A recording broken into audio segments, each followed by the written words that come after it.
반갑습니다. 성령 충만하시고 승리하십시오. 오늘은 우리 계속 기도하다시피 예수님께서 예루살렘에 낙이 타고 입성하신 날입니다. 2000년 전 이날 예수님이 예루살렘에 나귀를 타고 입성할 때 백성들이 그 가시는 걸음 앞에다가 자기의 겉옷을 깔았고, 그리고 손에는 종려나무 가지를 흔들면서 호산나 다윗의 자손이여 가장 높은 곳에서 호산나라고 찬송을 불렀거든요. 그 찬송 부른 거를 기념해서 오늘을 종려주일, 이렇게 종려나무 가지 흔들면서 찬양했다라고 해서 종려주일이라고 이름이 되어져 있는데, 저는 저 이름에 대해서 적잖이 불만이 있습니다. 왜 불만이 있냐면, 종려나무 가지를 흔들면서 찬양했다고 하는 사람들의 그 찬양의 의도가 전 바르지 못했기 때문이라고 생각하기 때문에 그렇습니다. 저들은 왜 종려나무 가지를 흔들면서 호산나를 외쳤을까요? 저들이 생각하는 구원이 무엇이었냐면 로마에서 해방되는 것이고, 자기들이 가지고 있는 개인적인 소원을 이루어주는 것이고, 배고픔과 병듦과 이런 것들을 해결해 줄 그런 분이 예수 그리스도라고 생각해서 그거를 해달라고 소리를 지르고 환영을 한 거라 이겁니다. 근데 예수님은 그거를 하시나요, 안 하시나요? 예루살렘에 들어가셔서 그걸 안 하시죠. 그걸 안 하자마자 일주일도 안 된 사이에 저들이 돌변하기 시작합니다. 종려나무 가지를 흔들었던 손으로는 예수님을 때리기 시작했고, 호산나를 외쳤던 입으로는요 예수님을 침을 뱉고 욕을 하고, 심지어는 예수를 십자가에 못 박고 누구를 살리라고요? 살인자 바나바를 살리라고. 이렇게 하는 입술로 오랜 시간이 걸린 것도 아니고 일주일도 안 되죠. 주일에 들어가셨고 금요일에 그랬으니까 한 5일 정도 만에 돌변하는 역사가 일어났더라 이겁니다. 그런 의도에서 호산나를 외친 것이기 때문에, 그런 의도에서 종려나무 가지를 흔든 것이기 때문에, 그게 과연 우리가 종려주일 이름이 물론 교회사에서 그렇게 부르니까 부르긴 하지만 마음에 적잖이 불만이 있는 것은 사실입니다. 근데 여기서 조심하셔야 되는 것은 2000년 전 그 유대인들이 특별히 더 극악무도해서 그렇게 했을 거라고 생각하지는 않으셨으면 좋겠어요. 우리도 그들과 동일한 마음을 가지면요, 그들처럼 육신의 욕구를 예수님을 통해서 누려야겠다라고 하는 그런 생각이 있으면 예수님하고 분쟁을 시작하게 됩니다. 저 사람은 들어주셨는데 왜 저는 안 들어주시나요?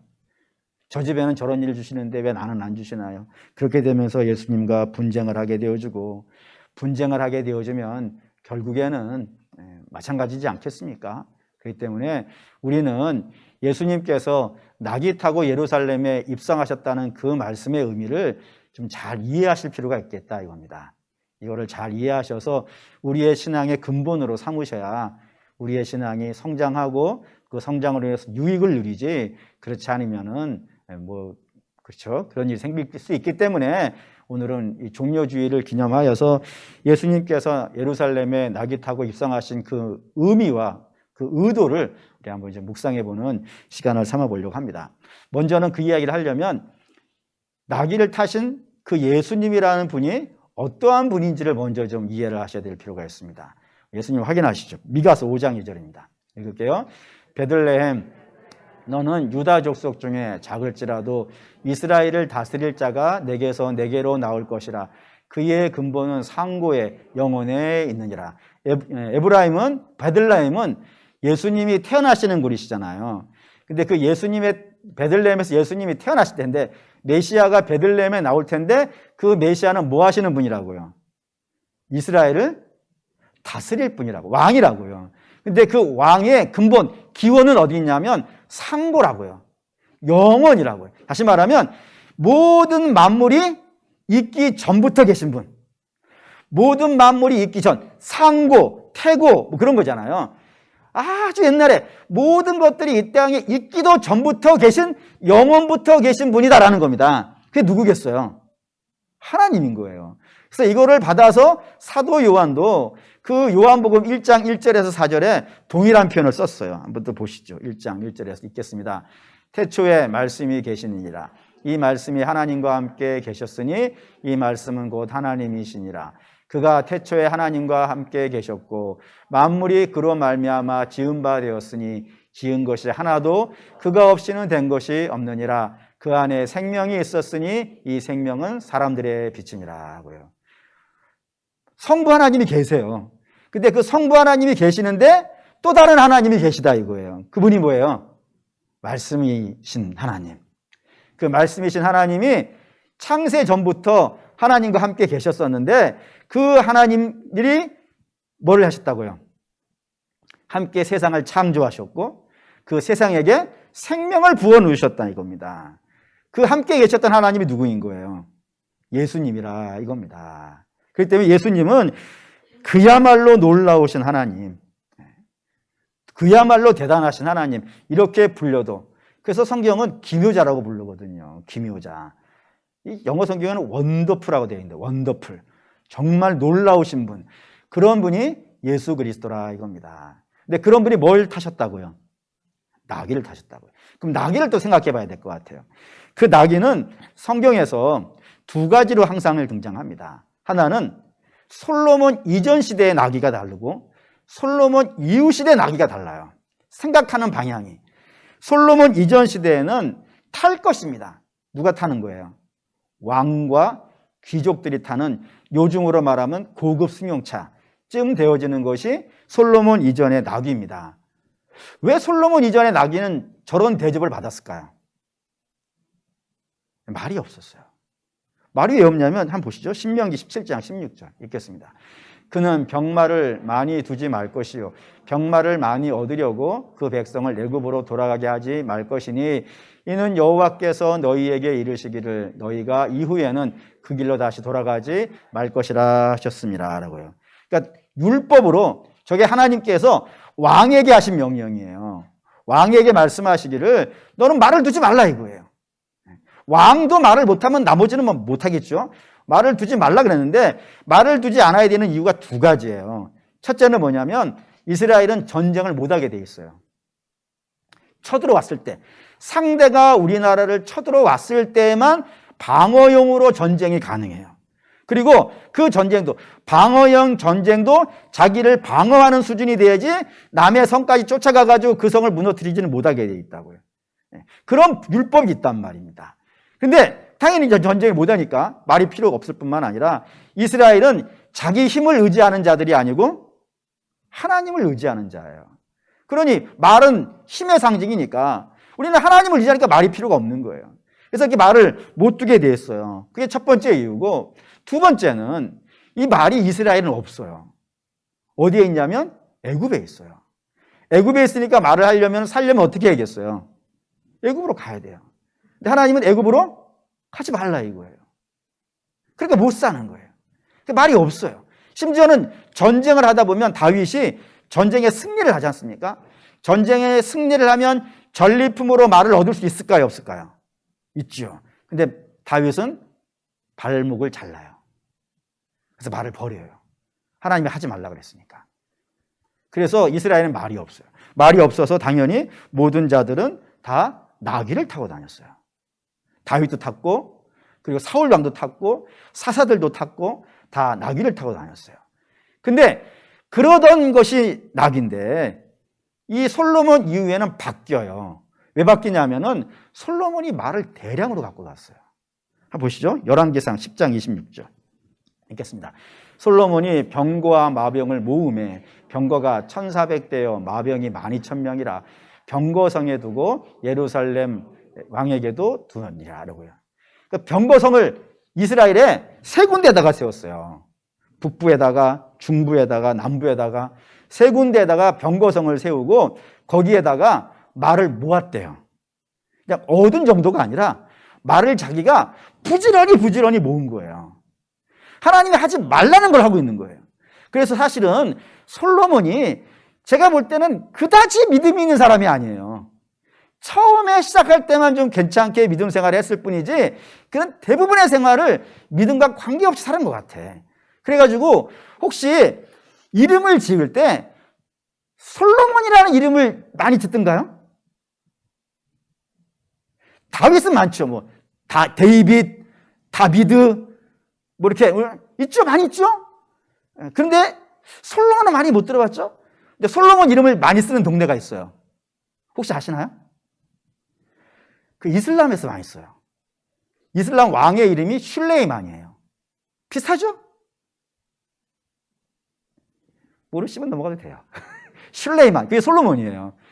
이방에서 오히려 더 많이 쓰는 거예요. 왕이 쓸 정도로. 그래서 솔로몬이 그래요. 말을 엄청나게 모았어요. 그래서 솔로몬 이후 때는 말이 굉장히 많아졌기 때문에 나귀는 안 타요. 나귀는 안 타죠, 당연히. 사람 다 말 타고 다니는 거예요. 그러니까 말이 많으니까 그럼 나귀는 어디다 쓰겠어요? 짐 실는 거예요. 재물 실는. 그렇게 쓰기 시작한 때가 바로 이 솔로몬 이후라 이겁니다. 이 두 가지를 연결시켜 보시죠. 연결시켜 보면 예수님은 원래는 뭐예요? 하나님. 근데 그 하나님이 나귀에 타셨기 때문에 뭐가 된 거예요? 짐이 된 거예요. 재물이 된 거예요. 왜 그럴까? 왜 하나님이 스스로 짐이 되시기를 선택하셨을까? 그 영광의 하나님이 스스로 재물이 되는 길을 택하셨을까? 스가랴 9장 9절에 나옵니다. 스가랴 9장 9장 읽겠습니다. 시온에 따라 크게 기뻐할지어다. 예루살렘에 따라 즐거이 부를지어다. 보라, 내 왕이 내게 임하시나니 그는 공의로우시며 구원을 베푸시며 겸손하여서 나귀를 타시나니 나귀의 적은 곧 나귀 새끼니라. 너희 왕이 타신다. 왕이 오신다 이거예요. 정의를 베푸실 것이고 공의를 행하실 분이고 너희를 구원하실 그 왕이 오실 거예요. 근데 그 왕이 어떻게 온다고요? 나귀를 탄다고요. 나귀를 왜 탄다고요? 겸손하기 때문이라는 거예요. 그럼 이제 고민이 되는 거예요. 겸손한데 왜 나귀를 탈까? 당신을 그냥 짐 정도로 그냥 낮게 보려고 그러시는 건가? 아니에요. 그거는 우리가 가지고 있는 겸손하고 성경이 가지고 있는 겸손하고 개념이 서로 안 맞아서 그래요. 성경이 가지고 있는 겸손과 우리가 가지고 있는 일반적으로 가지고 있는 겸손이 조금 비슷한데 조금 달라요. 굉장히 중요한 부분에서 달라요. 뭐가 달리냐 한번 볼까요? 사전적으로 네이버 검색창에다가 물어보는 거예요. 겸손이 뭐냐고? 뭐로 적혀 나와요?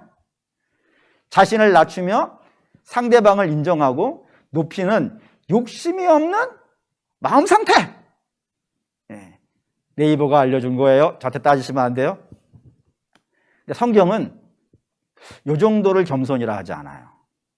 성경은 빌립보서 2장 6절에서 8절을 겸손이라고 해요. 이건 읽어봅시다. 그는 근본 하나님의 본체시나 하나님과 동등됨을 취할 것으로 여기지 아니하시고 오히려 자기를 비워 종의 형체를 가지사 사람들과 같이 되셨고 8절 사람의 모양으로 나타나사 자기를 낮추시고 죽기까지 복종하셨으니 그 십자가에 죽으심이라. 이걸 겸손이라고 한다고요. 다시 말하면 예수님은 하나님이에요. 아멘이 되십니까? 하나님이세요. 근데 하나님이니까 당연히 당신의 뜻도 있을 것이고요. 생각도 있을 것이고요. 마음도 있을 거예요. 근데 그 생각과 마음과 뜻을 다 어떻게 했다고요? 하나님 뜻 앞에서 내려놨다 이거예요. 당신을 쳐서 하나님의 뜻에 복종하셨다고요. 얼마만큼이요?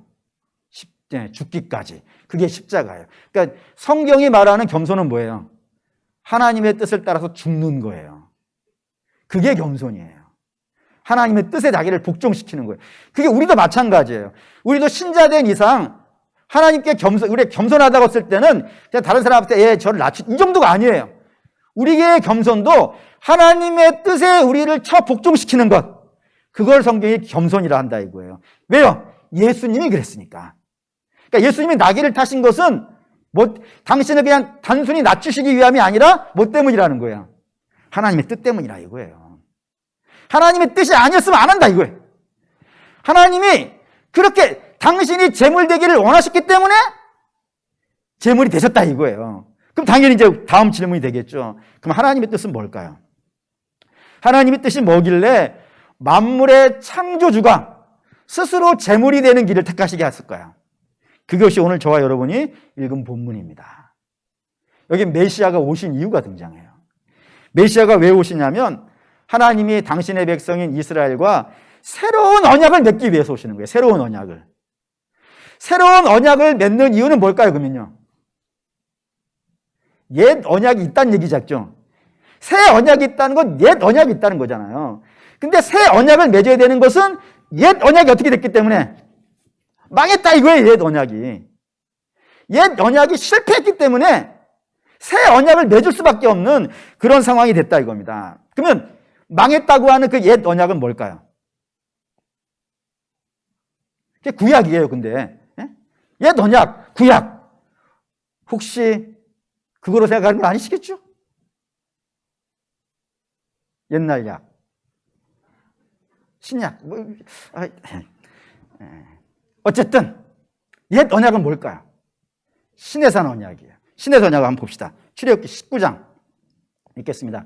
세계가 다 내게 속하였나니 너희가 내 말을 잘 듣고 내 언약을 지키면 너희는 모든 민족 중에서 내 소유가 되겠고 너희가 내게 대하여 제사장 나라가 되며 거룩한 백성이 되리라. 너는 이 말을 이스라엘 자손에게 전할지니라. 이게 옛 언약이에요. 옛 언약이 뭐예요? 그러니까 간단하게 말씀을 하면 옛 언약은 뭘까요? 내가 너한테 명령한다. 이 명령을 잘 들어라. 그러면 나는 너의 하나님이 되고 너희는 내 백성이 될 거야. 이게 옛 언약이라고요. 이게 망했다 이거예요. 왜 망했을까요? 두 가지 정도로 추정해 볼 수 있어요. 첫째는 이 언약이 어려워서. 우리가 지키기가 너무 어려워 못하진 거 아니겠어요. 어려워서 실패했을 것이다. 그러면 새 언약을 어떻게 해야 돼요? 저게 어려웠으면, 그래서 어려워서 실패했으면 새 언약은 어떻게 해야 될까요? 쉬워야죠. 한번 봅시다. 쉬운지. 예레미야 31장 33절 읽겠습니다. 그러나 그 옛날 후에 내가 이스라엘 집과 맺을 언약은 이러하니 곧 내가 나의 법을 그들 속에 주며 그들의 마음에 기록하여 나는 그들의 하나님이 되고 그들은 내 백성이 될 것이라. 여호와의 말씀이니라. 다른가요? 틀린가요? 똑같죠. 하나님 말씀을 주신대. 법을 주신대. 지키라고 주는 것 아니겠어요. 지키라고 주시는데 그 지키는 것을 통하여서 너희는 뭐가 되고 내 백성이 되고 나는 뭐가 되고 너희 하나님이 되고 달라요? 똑같아요? 이상하죠? 한 또 볼까요? 레위기 26장 12절 읽겠습니다. 나는 너희 중에 행하여 너희 하나님이 되고 너희는 내 백성이 될 것이다. 똑같다 이거예요. 옛 언약이나 새 언약이나 똑같더라 이거예요. 그래 이거 어려워서 안 지킨 건 아니야 그러니까. 이게 하나님이 너무 어렵고 힘든 걸 내게 맡기셨기 때문에 그래서 못 지킨 거 아니에요. 옛 언약이나 새 언약이나 똑같으니까. 그러면 다른 문제로 똑같다 그러면은 하나님이 안 도와주신 거야. 내가 이걸 지킬 수 있도록 하나님이 안 도와주셨기 때문에 내가 옛 언약을 못 지키게 됐고 못 지켜서 망하게 됐다 이거예요. 그것도 한번 확인해 보시죠. 예레미야 31장 32절 읽을게요. 이 언약은 내가 그들의 조상들의 손을 잡고 애굽 땅에서 인도하여 내던 날에 맺은 것과 같지 아니할 것은 내가 그들의 남편이 되었어도 그들이 내 언약을 깨트렸습니다. 여호와의 말씀이니라. 하나님께서 이 언약을 맺으려고 두 가지를 하셨다는 거예요. 두 가지. 하나는 뭘 하셨다고요? 손을 잡고 나왔대요. 손을 잡고 나오는 건 자기 혼자는요 못 나오기 때문인 거 아니겠어요. 그래서 강제로 끌어냈다 이거예요. 사실 그렇잖아요. 이스라엘은 애굽의 노예였어요. 나올 생각을 못해요. 바로가 너무 무서워서. 바로가 자기 자식 다 죽이는데도 겁나서 못 나오는 사람들이에요. 그런 백성인데 어떻게 해서 나오게 된 거예요? 하나님이 이스라엘이 그렇게 두려워하는 바로를 어떻게 하신 거예요? 치셨다 이거예요. 몇 가지 재앙으로? 10가지 재앙으로. 바로를 꼼짝 못하도록 치셨다 이거예요. 그래서 불러내신 것이고 불러낸 것으로 끝낸 것이 아니라 홍해를 건너게 하시는데 바다를 건너게 하시는데 바다를 가르셨고 이스라엘은 그 바다 사이를 걸어서 넘어왔고 애굽 병사들은요 이스라엘이 그렇게 겁내던 애굽 병사들은요 그 바다에 가둬버리셨다 이거예요. 그래서 못 쫓아오도록 완전히 못 쫓아오도록 한 상태에서 불러내셨다 이거예요. 이게 끝이 아니죠. 그리고 홍해를 건넌 다음부터 밤낮 없이 이스라엘과 동행한 게 뭐였어요? 불기둥과 구름기둥이 함께했고 그렇게 지나가다가 목이 마르면요 반석에서 물이 나와서 그 물을 먹고 인도해 오셨고 그리고 양식이 없으면요 밤낮으로 양식을 내려주시잖아요. 아침에는 뭐가 오고 만나가 오고 저녁에는 뭐가 내리고 메추라기가 내리고 그렇게 해서 하나님이 강제로 이렇게 데리고 나오셨다 이거예요. 시내산까지. 하나하나가 놀랍지 않습니까? 우리는 흔히 이런 말 해요. 이스라엘이 그 출애굽하면서 경험했던 그 기적들을 내가 한 번만이라도, 그 중에 다도 아니고 그 중에 하나만이라도 내가 이 땅에서 경험할 수 있다면 나는 하나님을 미친 듯이 잘 믿을 것 같은 거예요. 그렇잖아. 다 그렇게 얘기하잖아요, 사람들이. 그런 대단한 기적을 몰빵으로 다 받은 게 누구예요? 그게 이스라엘이에요. 그럼 잘 지켜야 되잖아요. 근데 그 약속을 안 지켰다 이거예요. 그게 끝이 아니에요. 하나님은 그 약속을 이스라엘이 잘 지키게 하기 위해서 또 다른 것들을 막 주시는 거예요. 예를 들어 영웅들을 주세요. 믿음의 영웅들을. 성경에 등장하는 그 수많은 영웅들 있잖아요. 그런 영웅들도 주시고 예언자들도 끊임없이 보내요. 끊임없이. 뿐만 아니라 하나님이 전쟁에 나가서요. 원래 전쟁은 누가 이기는 거예요? 무기가 좋든지 힘이 세든지 군사가 많든지 전략이 있든지 뭐 탁월한 사람이 있든지 뭐 그런 조건들이 맞아야 전쟁에 이기는 것 아니겠어요. 근데 이스라엘은 그런 게 하나도 없어. 아무것도 없어. 그런데도 이겨. 하나님이 이기게 계신 거란 말이에요. 또 뿐만 아니라 그것도 부족해서 가나안도 주셨단 말이에요. 가나안 여기서 겁내지 말고 살라고. 젖과 꿀이 흐르는 땅. 그러면 잘 지켜야겠죠. 근데 이거 끝이 아니야. 하나님 더 하셨대. 더 하신 게 뭐냐면 내가 저들의 남편이 되어줬다 이거예요. 여러분 세상에서 제일 좋은 게 뭡니까? 사랑하는 우리 여신도 여러분. 세상에서 제일 좋은 게 뭡니까? 남편이지. 남편이 얼마나 좋아요. 밥을 태워 먹어도 화를 내나? 응? 그 열받게 막 더 막 하면 안 될까나? 응? 만천백십일 양쪽으로 그어놔도 웃어주지 않나? 남편만큼 좋은 게 또 있겠습니까? 오래 참아주지요. 웃어주지요.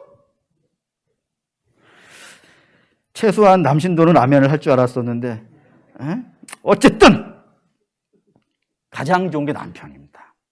우리 교회 남신도들이 할렐루야 남편입니다.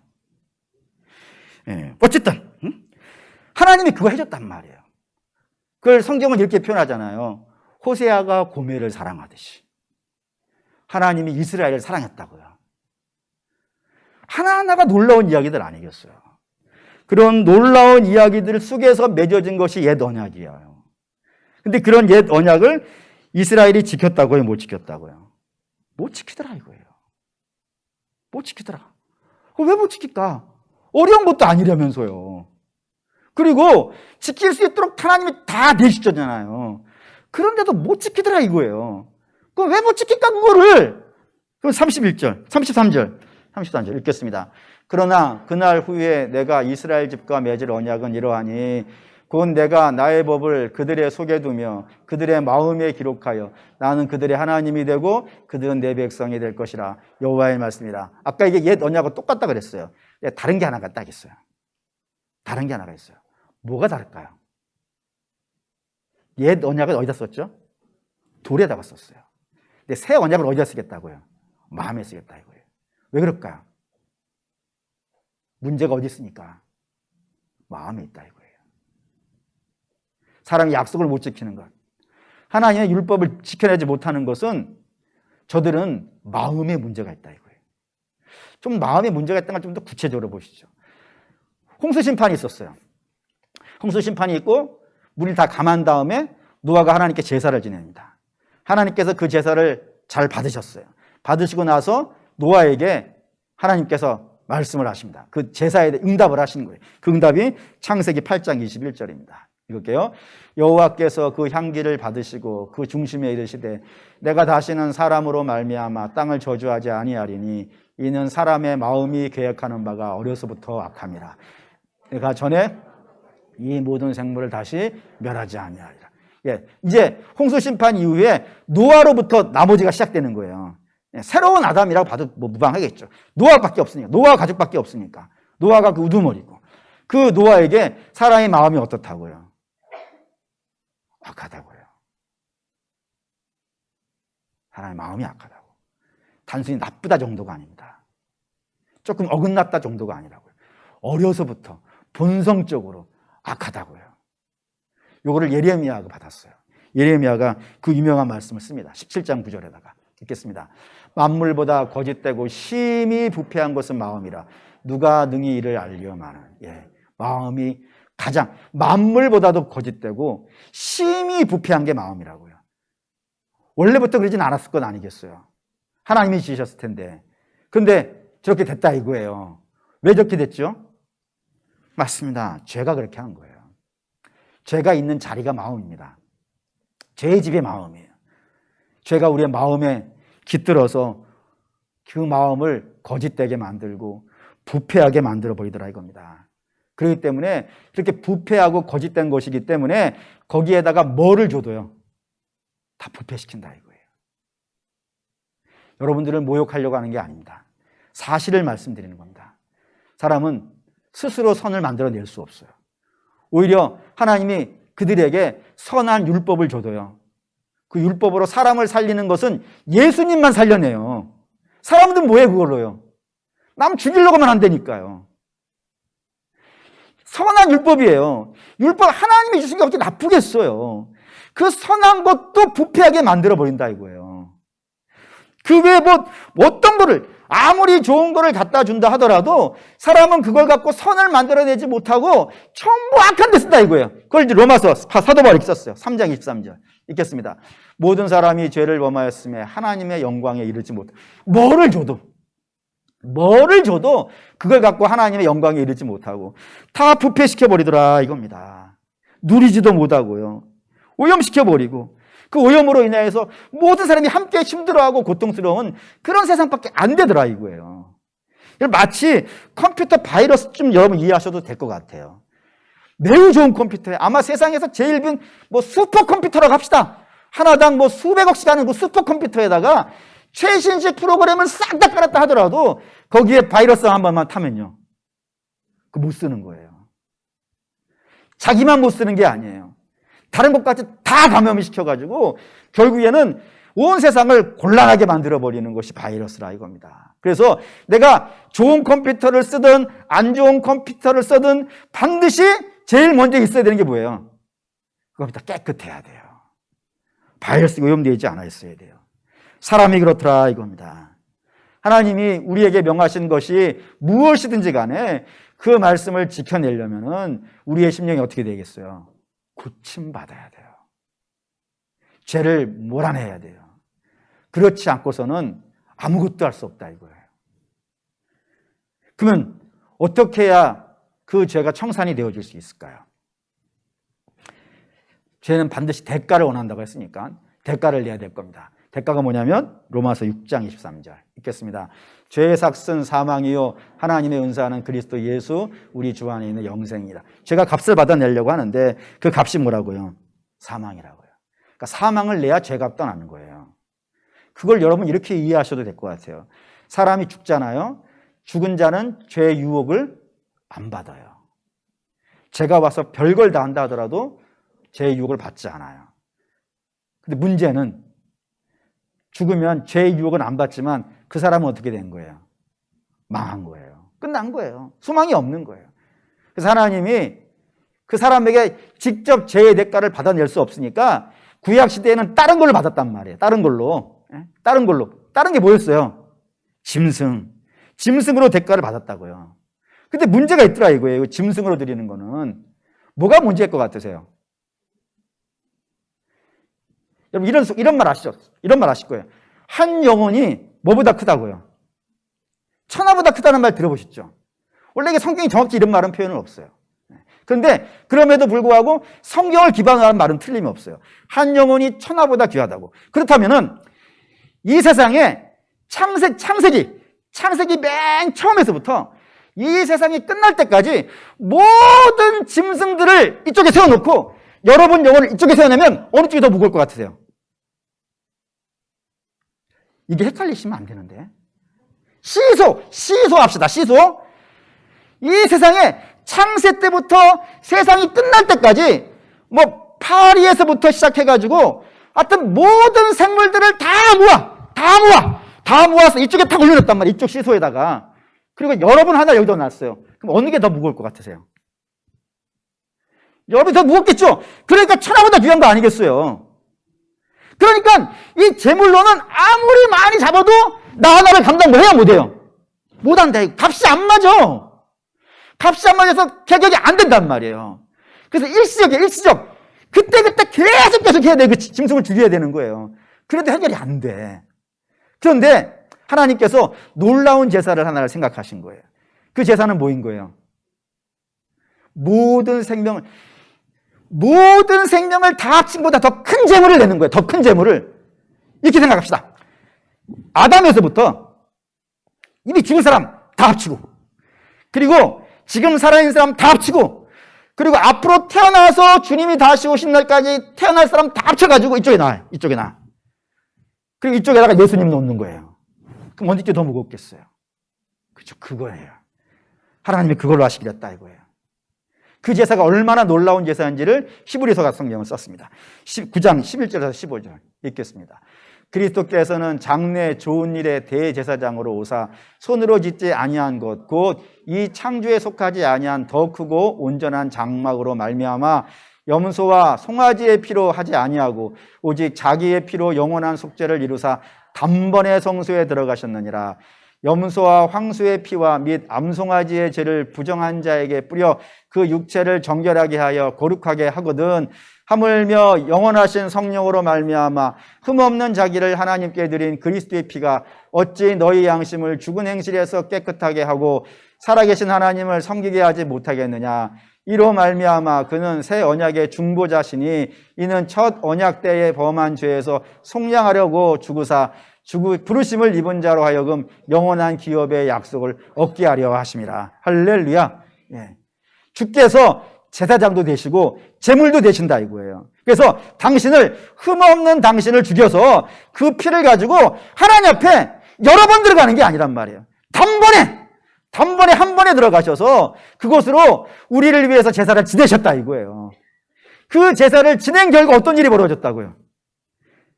우리가 죄사함을 받았고, 그리고 죽을 양심이 살아나기 시작하였고, 그리고 하나님을 섬기게 되어졌고, 더 나아가서는 하나님 나라를 기업으로 받을 수 있는 사람이 되었다 이겁니다.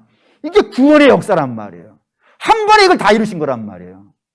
그 놀라운 역사를 이루시기 위해서 예수님이 나귀를 타셨다 이겁니다. 그러니까 우리가 예수님이 나귀를 타고 들어가시는 것이 예루살렘 백성들이 기대했던 그 문제가 아니었던 거예요. 지금도 마찬가지라 이겁니다. 지금도 우리 주님께서 우리를 위해 이 땅에 오신 것은 우리의 자녀를 좋은 대학 듣기 위함이 아니란 말이에요. 또 우리의 사업을 성공하게 하기 위함도 아니고, 그리고 우리 육체의 안위와 평안을 이루려는 것도 아니고, 우리 그냥 잠자리 편안하게 해주려고 오신 게 아니란 말이에요. 그런 거는요, 하늘나라에서도 한단 말이에요. 마치 목동 하나를 왕으로 만드시는데 우리 주님께서 육체를 입으셔야 될 이유가 없단 말이에요. 또 이런 것도 있죠. 우리 흔히 말해서 솔로몬은 불륜의 자식이잖아요. 그 불륜의 자식을 이 세상에서 가장 지혜로운 왕으로 만드시는 것도 하나님 그냥 하늘 보좌에서 하실 수 있는 일이란 말입니다. 근데 이 심령을 바꾸는 일만큼은 하늘 보좌에서 안 되는 거예요. 당신이 이 땅에 오셔서 당신의 목숨을 내어놓아야 이룰 수 있는 일이시기 때문에 이 일을 위해서 낙이 타고 이 땅에 왕이 만왕의 왕이시고 만주의 누이시며 모든 생물에게 생명을 주시는 그 하나님께서 십자가에 죽는 방법을 택하시더라 이겁니다. 그리고 하나님은 이거를 사랑이라 그러는 거예요. 다른 거를 사랑이라고 안 그래요. 우리가 주님 저를 사랑하시면 이거 해주세요 이런 기도를 하나님 앞에 하면 안 돼. 하나님은 그건 사랑이 아니고 내 사랑은 로마서 5장 8절에 그러셨단 말이에요. 로마서 5장 8절 읽겠습니다. 우리가 아직 죄인 되었을 때에 그리스도께서 우리를 위하여 죽으심으로 하나님께서 우리에 대한 자기의 사랑을 증명하셨다 이거예요. 하나님 사랑 뭘로 증명한다고요? 아들 내어주는 걸로. 누구를 얘기해요? 죄인에게. 아무 감각도 없는 자에게 아들 내어주시는 이것으로 하나님께서 당신의 사랑을 증명하셨다 라는 것이 이 로마서 이야기라는 말입니다. 그리고 우리 사랑하는 믿음의 성도 여러분, 결론인데 우리의 힘으로 새 사람 안 됩니다. 웬만하면 이제 이 땅의 사람들이 좀 인정할 만도 하지 않습니까? 지금까지 살아봤는데 사람 안 변해요. 절대로 안 변해요. 본성이 그건데 그게 변하겠습니까? 근데 사람이 유일하게 변하는 자리가 하나만, 딱 한 자리만 있는 거예요. 딱 한 자리만. 세상에 무슨 교육을 받든 뭐를 하든 어떤 종교를 갖든 그런 거 사람 안 변한다고요. 사람이 변하는 자는 딱 한 자리인데 거기가 어디라고요? 주님의 보혈 밑에라 이거예요. 그 주님의 보혈 앞에서 자기의 죄를 자백하고 그걸 회개하고 우리 주님이 그 당신의 피로 우리의 죄를 씻어주셔야 된단 말이에요. 씻어주신 다음에 그 우리 은혜를 받는다 그러죠. 그 은혜를 받아서 하루하루 주님과 동행하고 살아갈 때 그때 그 자리 하나만, 그 자리 하나를 만드시기 위해서 주님이 십자가에 죽으신 거란 말입니다. 다른 길은 없어요. 다른 길은 없는데 왜 자꾸 다른 길에서 우리가 소망이 있을 거라, 우리가 변화가 있을 것이라, 달라질 것이라 그럴까요? 그 자리는 없습니다. 그렇게 하루하루 주님과 살아가는 거예요. 그러니까 지금도 마찬가지입니다. 지금도 우리가 다 이룬 사람이 아니란 말이에요. 여러분 안심하시면 안 돼. 지금 나의 상태에 대해서 내가 이 정도 목사쯤 되었으니까 이제 문제 없겠지 이런 마음은 없어요. 지금도 우리는 예수 그리스도의 보혈 앞에 앉아 있어야 돼요. 지금도. 그래서 우리의 연약함을 자꾸 주 앞에 고백하면서 주님, 내가 나를 지배하지 않게 해주십시오. 주님이 좀 나를 지배해 주십시오. 주님이 나의 목자가 되셔서. 시편 23편을 요즘 다시 묵상하고 있는데 너무 은혜가 되는 거예요. 왜냐하면 시편 23편은 편안한 자리가 하나도 없어요, 여러분. 예를 들어서 양이에요, 양. 앞뒤 분간을 못하는 양이에요. 뿐만 아니라 사망의 음침한 골짜기 있죠. 원수도 있어요. 거기가 어떻게 편안한 자리겠어요. 근데 왜 우리가 그 시를 읽으면서 암송하면서 마음에 편안함을 느끼고 기쁨을 느낄까요? 이건 딱 하나예요. 거기 목자가 있어요. 목자가 있기 때문인 거예요. 그 길 위엔 다른 길이 없어요. 우리 주께서 우리를 위해 죽으셨기 때문에 목자가 되신 거란 말이에요. 그 자리에 우리가 있어야 돼요. 그 자리에서 우리가 주님의 은혜를 입고 우리의 죄가 씻음받고 거듭나고 새롭게 되어지는 피조물의 역사가 있어야 우리가 하루하루 주님을 닮아갈 수 있고, 그 결국에는 그렇게 하루하루 닮아가는 것을 성화라고 얘기하고, 그 성화의 삶이 쭉 이어지는 걸 영생이라 그러고, 영생이 지나 그때 하늘나라까지 가게 되어지는 그런 역사가 전부 다 뭐에서부터 시작된 거예요? 우리 주님이 지금 낙에 타고 들어가신 것에서 시작됐다 이겁니다. 그 역사를 여러분들이 보셔야 돼요. 이 믿음이 있기를 바라요. 이것이 없죠. 그냥 내가 혼자서 아둥바둥하면서 살아가려고 하면은 결국에는 구약이 실패한 것처럼 실패할 수밖에 없고, 우리 주님은 너희는 이제 그렇게 살지 말고 내 보혈 아래 살아라. 내가 주는 은혜를 받고 너희를 의지하지 아니하고 나와 함께 한 걸음 한 걸음 가다 보면은 결국에는 온전해진다. 이 이야기를 시작하시려고 낙에 타셨다 이겁니다. 저 여러분에게 이 믿음이 있기를 원합니다. 그래서 오늘 결단은 평소에는 기도를 했는데 오늘은 찬양으로 결단할게요. 이번 주간에 제가 이 찬양을 차 안에서 운전하고 가다가 확 들었는데 마음이 너무 뜨거웠어요. 그래서 여러분과 함께 이 찬양 들으시면서 이 찬양의 가사로 좀 결단을 할게요. 제목이 생명과 바꾼 주의 은혜인데 이 가사 뒷부분에 이런 얘기 나와요. 주님께 고맙습니다. 감사합니다. 그러면서 예배하는 이유를 설명을 하는데 그 예배하는 이유가 앞절입니다. 생명과 바꾼 주의 사랑. 주님의 생명을 내 죄하고 바꾼 거예요. 그 사랑이 오늘 나로 하여금 자녀로 살 수 있게 해주었고 하나님의 영광을 꿈꿀 수 있게 되었고 천국까지 가는 길로 만들어진, 이것 때문에 우리가 예배를 하는 겁니다. 다른 것이 우리의 예배의 주체가 되면 안 돼요. 생명과 바꾼 주의 은혜 때문에 내가 예배하는 사람, 이걸 우리 종료주일에 한번 찬양하면서 결단하도록 하겠습니다.